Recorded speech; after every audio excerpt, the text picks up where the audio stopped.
Hi, YouTube. I just watched a really interesting video. I don't know the gentleman's name who did the video, but he's very intelligent, and I believe I want to call him a reporter, a YouTube reporter. He seems well versed and well traveled and had all the statistical information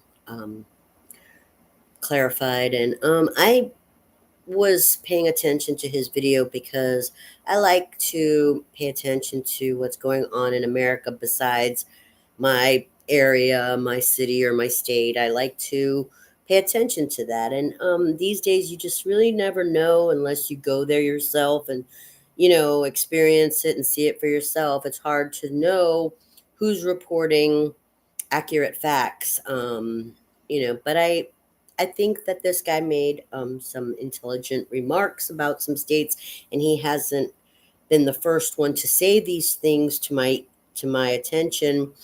Uh, and so I was sitting here thinking, it's not my responsibility. I'm a nobody.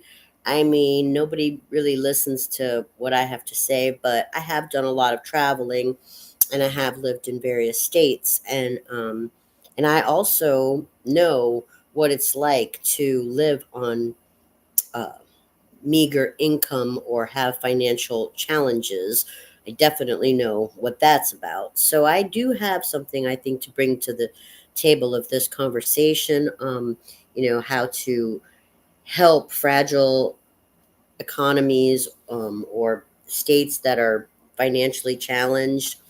And so I'm going to go through some of the states that he talked about and reiterate what he discussed, and then also um, add my 2 cents about how I think that they could make it better. Because in his video, he basically just said how they were fragile, how they could fall, how it could all come apart. And that's true. I mean, anybody who's, suffering financially, a person, a state, a country, it can happen. It has happened in the past, and history does repeat itself. And the economy is a very delicate thing, which a lot of people are not aware of that. And so it's good that he's, sharing those factoids with us. But it is my spirit or my way that I don't like just the facts. I like, okay, there's a problem or there could be a problem, but I don't like to just leave it there. I like to say, but if that problem happens or if that problem is happening, then this is what we should do. I like to have, some kind of movement towards progress and future and survival. I don't like to see any person or state or country just fold and crumble when it can be saved. So here is my advice for the states that he mentioned, and or my opinions about what he talked about. He talked about Michigan, which is a state that I've never been to. I've always wanted to go. I'm fascinated about Detroit. I love the fact that it's on the Great Lakes. So is Ohio, so is Wisconsin, and I'd love to go see those too. I've never been to the Great Lakes. I have seen beautiful pictures, and I still want to go, but I haven't got there yet. I have been to Pennsylvania, and I have been to Illinois, which is pretty close, but I still haven't been to Ohio, Michigan, or Wisconsin yet. So anyway, he talked about Michigan, Detroit specifically, and he said that a lot of people have said this, that Detroit is in a risky financial situation because they've been suffering for many, many years ever since their factories, they were a factory based uh, city. I mean, Detroit, everybody knows that it had a music industry and it had a car industry. And when the factories started changing and it got robotic and it got outsourced and things like that, they a lot of people didn't have jobs. And then they had the music industry, which I mean, we know lots of music people who came from that area, but the music industry has also changed. It's not the same as it used to be 30, 40 years ago when, people could still put out a record and make money. It wasn't just about getting a Grammy. Those musicians 20, 30, 40 years ago actually made money. Now, you know, I mean, everything can be copied, everything can be dubbed, everything can be AI'd, everything can be, it's just so difficult for a musician to make money unless they're doing live performances. And that has changed that industry. So, since Michigan was a car factory and a music factory, what do they have? They don't have much. They're staying alive with, what, grocery stores and restaurants and, car washes. It's tough. They're struggling. So, um, well, I have a suggestion for Michigan. Michigan is in a northern climate, therefore they have harsh winters, and snow is a different kind of situation to deal with in the winter months. But my advice for Michigan is to, like, stop being mentally depressed about the fact that the music industry and the car industry changed. They should have accepted that as soon as it happened and changed right away. I'm not saying that that's easy, but I mean, they should, if they saw that outsourcing or robots was the problem for their economy, then those two things should have been like ex-nayed in their city. Like they should have been anti-robot and anti-outsourcing right away. So I'm not talking about the car industry though. I mean, there are other industries and there are other business people who have been outsourced or removed from like an office building and sent home to work. That's also outsourcing. That's also remote. The customer service building, the telemarketing building. I mean, I know we don't like telemarketers that much, but hey, I've done it. And some of the things that I sold in telemarketing were actually really good. Like one time I worked for a mortgage investors company, and we lowered the rates for on mortgages for veterans and others, but mostly for veterans. We lowered the mortgage rates. I mean, people didn't want to hear me calling them on a Sunday. I got screamed at, but we had a very successful, business. I mean, I was happy I worked there. I felt like we were doing people a service. I mean, the people who wanted to lower their mortgage rates, they were doing good, and our business was thriving, and everybody that worked there had a job to go to, you know, a building. They weren't doing this from home. The same thing with customer service reps. I mean, we used to have a lot of customer service offices here in Tampa. We used to have Finger Hut. We had Time Warner. We had 24/7. We had Progressive. We had all kinds of customer service, and more now they're outsourcing or sending people home to work. I don't think that's a good idea. I don't think that's good for the economy, and I don't think that that's good for the city. But so far, Tampa's, seems to be doing okay. We have problems too, but we're not usually mentioned, like on these lists. When I hear people talking about, you know, people in jeopardy. So anyway, I think that they should, bring back the phone workers. And it's not like it's not just customer service and telemarketing. Catalog sales. I've worked in catalog sales, like time customer service. We sold Warner Brothers products over the phone. Like if there was a Sports Illustrated magazine and there was like some jersey for sale, and they called the phone number to get the jersey, I'd answer the phone and make sure that the order got through. And I wasn't doing that from my home computer. I was doing that at a customer service office. Um, I mean, that was cool. The Another thing was education. They said that Michigan's education is lacking. I don't know. I don't know the statistics. I don't know how true that is or not. But if the education, I was a teacher. I think I have a voice here, and I have a valid opinion to enter into the education zone. If education is suffering in a city or a town, it is usually very, very linked to the pragmatic opportunities available in the area. We'll get to Alabama because on this guy's list, he mentioned that Alabama is known to have one of the worst education systems in the United States. That may be true, but I'm trying to say that education is usually directly linked to local opportunity. So if you have education suffering in your region, it is because the students are smarter than you think.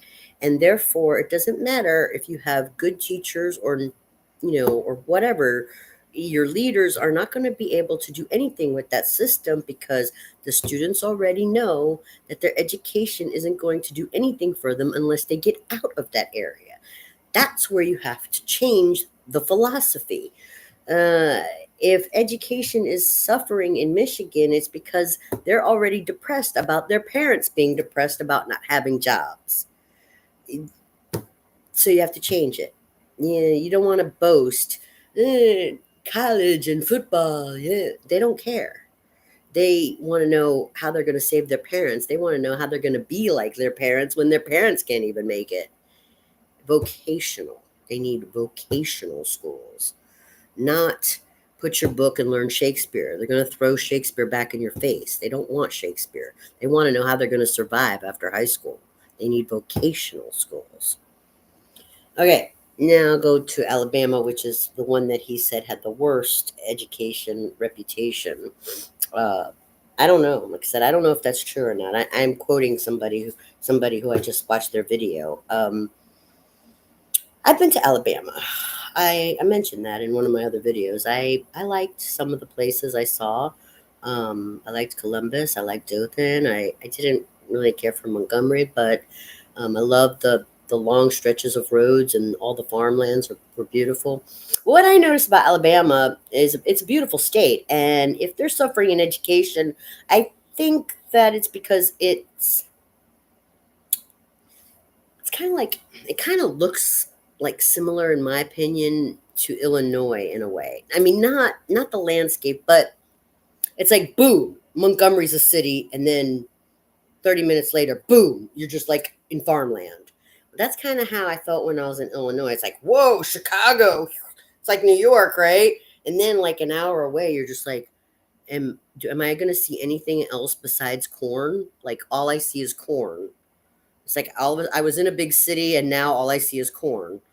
But that's kind of what I mean about Alabama in Illinois. It's like they have big city, but then not too far away, you're like in farmland, and you don't even know that you were in the city.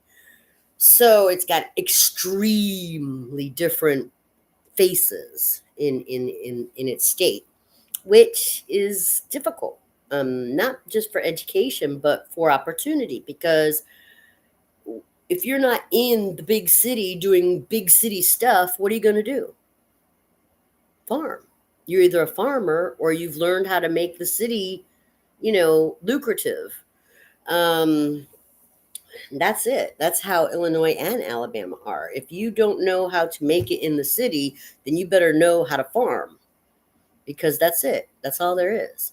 And they were talking about Hawaii. And now this guy was talking about Hawaii, saying that they rely, like just like Nevada, Las Vegas. They rely heavily on tourism. Florida does too, but Florida has a couple other really good things going for it. So I'm not going to bring Florida into this right now. But as far as Hawaii and Nevada, without tourism, they're saying they have nothing. And so when other people are hit with economical hard times and they're not traveling to Nevada, Las Vegas, or to Hawaii, which is very expensive, by the way, they don't make any money without those travelers. They economically they crunch because they totally rely on tourism money. Well, that's stupid. I'm sorry. I mean, you shouldn't rely simply on tourism money. I mean, not everybody every day can travel, and especially to Hawaii, where it's very expensive to get there. It's very expensive to stay there. It's very expensive. Not everybody has that kind of money. You can't rely on that as your only source of income. Same thing with, okay, Las Vegas. They have the entertainment, the gambling, and everybody knows, what Las Vegas is. But it's the same thing. I mean, if people don't have the money to get there or to spend that kind of money, then what? What are you going to do? You got to think of something. You got to think of something.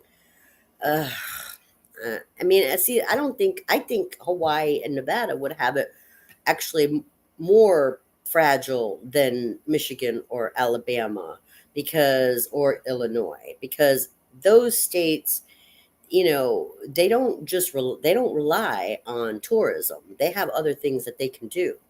If you're just relying on tourism, you could have a problem. If people are having hard times, or if we hit a depression, what tourism? Nobody's got money for a plane ticket or gas. Anyway, so moving back to Alabama, they rose, whatever cities they have or whatever success Alabama has had. I think it mostly has stemmed from agriculture and sports. So, if their education is suffering, I would suggest removing sports from the academia, like keep them separate. I'm not saying you have to have just boys' schools and just girls' schools. I'm just saying sports should be a separate entity, whereas academia should, like, if you're going to make a farmer, don't make him a football player. You don't confuse a person. Are you going to be a football player, or are you going to be a farmer? Are you going to live in Alabama, or what are you going to do? If you're going to live in Alabama, you better either A, have something to bring to the city, or know how to farm. So that's how their education should be focused. uh, do you want to keep your people, or do you want to send your people out? Because they're going to leave if there's nothing there for them to do. All right. So, Kentucky was also mentioned, which really saddens me. The two that made me sad to hear on his list were Kentucky and Louisiana, which I've been to both. And yes, it was in the 90s when I went to those two states, but I really loved both of those states, and it hurts my heart to hear that they're suffering. Kentucky is suffering in the same way as Michigan, because they grew and relied on their mining industry, just like Michigan relied on their auto industry. And so now that the mining's not a big thing, Kentucky has had a lot of struggles trying to sustain their economy. And then as far as Louisiana, they've been hit many ways. Weather has hurt them. Crime has hurt them, and they just they don't have they haven't really been able to financially recover from their depressions that happened to them after a lot of different things happened to them. So Kentucky and Louisiana are stressed out. But I first let me talk about Kentucky. I think the way, if they're talking about there's medical hospitals closing in Kentucky and Louisiana, or that the people there are suffering and don't have proper health care because there aren't enough medical facilities or medical staff, then it seems obvious to me to say that that's where they would need to focus education. I mean, offer medical school scholarships, get people interested in medical careers. Here in Florida, we have a nursing institute on almost every block. You want to be a nurse in Florida, I mean, you just turn around the corner and there's another nursing school. Well, I mean, if you want medical people in Kentucky and Louisiana, then you have to get the people who, need the education, whether it's your own people or you want people to come, give them scholarships, give them somewhere to stay. Like, free housing while you're training, or free housing to new nurses, or or fresh doctors, or whatever. Give them a chance.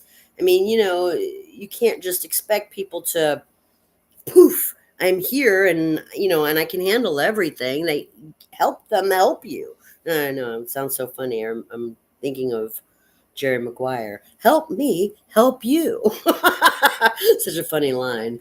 But yeah, I mean, help them help you. Give them something, to work with so that they can make your healthcare system better. And as far as other things about Kentucky and Louisiana, well, Kentucky, was known for its derby, its horses, and its bourbon. Now, I understand that mining was a big thing, but what happened to the bourbon distilleries? You mean to tell me that doesn't employ anybody? You know how many makes of bourbon there can be? And don't tell me that bourbon is not a big seller. So what happened to bourbon? Bourbon, let bourbon replace mining. Bourbon should be like a big thing. And then the horses. What happened to horses? I mean, I'm not a big fan and advocate of riding horses anymore. I'm a car person, but some people just love to have a horse, or to once in a while go. So what about we here in Plant City in Florida, there's still a place where you can go horseback riding. What about horseback riding? Or what about like a vacation? Or if you want to incorporate tourism, what about during the April, May, and June months, having like big festivals for horses or something for horse lovers? I bet even people from England would be interested in that. I mean, they have magazines about dogs and horses. They're so into that stuff. You need to go back to your culture. Your Kentucky's culture was bourbon and horses. Go back to that. Boost that. You don't cry over the mining company. The mining company's gone. You have bourbon and horses. Boost it. All right, and then same thing with Louisiana. I mean, yeah, they've been hit out by hurricanes, and yeah, they've suffered a lot, and yeah, it's not exactly the same as it was 30 and 40 years ago. But what was so great about New Orleans or Louisiana? The music and the food. Louisiana is like, so many people have said Louisiana is the birthplace of jazz. And jazz as a category of music is truly American. That is American music. It doesn't go back to Austria or Italy. It was born here. Jazz, that's ours. And they say that it was born in New Orleans.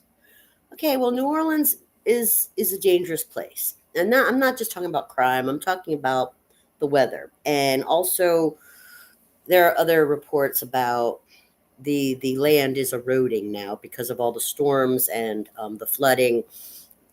We might have to say, or do something major to save New Orleans. We might have to move New Orleans, is what I'm trying to say. Move it. Like, go to a safer zone. I mean, you're struggling financially, not because your food is bad. Everybody loves your food. Not because the music is bad. Everybody loves the music. No, because you're in a shitty spot.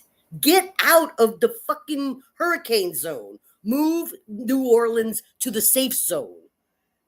And then do everything that made New Orleans great and boost your economy. All right, well, and then the last one I want to talk about is Illinois.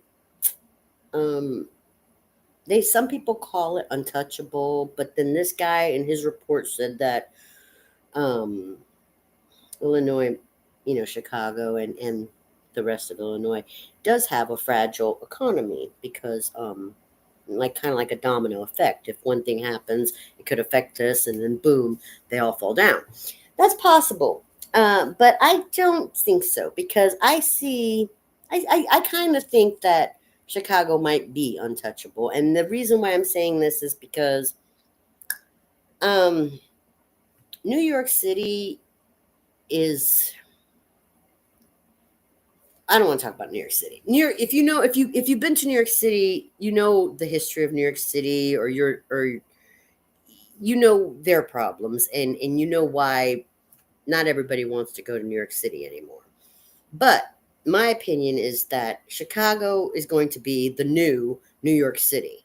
So wherever New York City doesn't make it, Chicago is going to make it. So I mean, I do kind of think that Chicago is untouchable. I do, because they don't have um, the same problems as New York City, but they could be just as glamorous and famous and fashionable and la la la la la global. They could be the new New York City.